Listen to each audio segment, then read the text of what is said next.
on a visit to Damascus, I attended this art exhibit by Saad Yagan, and it just happened to be an exhibit about the epic of Gilgamesh. I was home when my father came back from work, and we sat down. He said, "So how was it?" And I said, "Dad, it was amazing." He said, "Well, did you obtain anything?" I said, "Well, I didn't, because it's an entire collection and I couldn't obtain one piece and break the collection."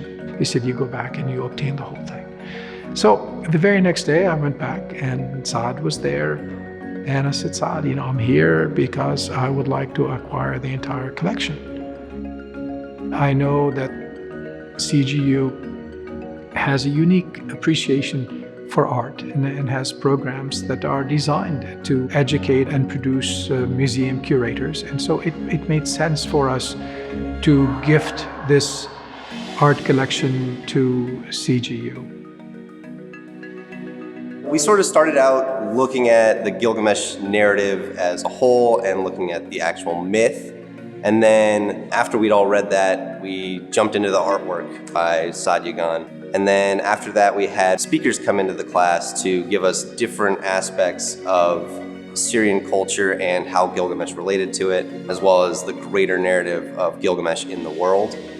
It was every week a new personal subjective experience because we were with the art every day. We started seeing the art differently because it was around us, and we were digesting that art mentally and in the presence of that art as we learned all these other things.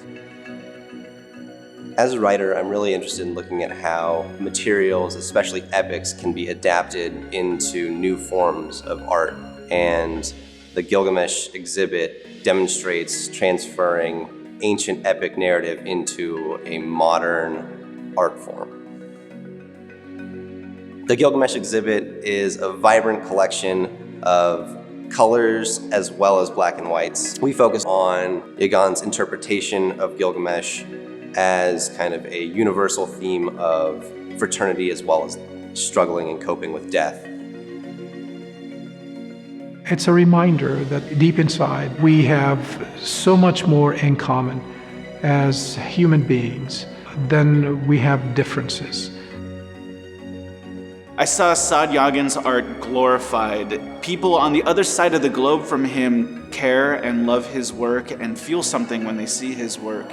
And I realized I played a role in that glorifying and lifting a great artist's work up in a great institution, and it's humbling that I got to be part of that.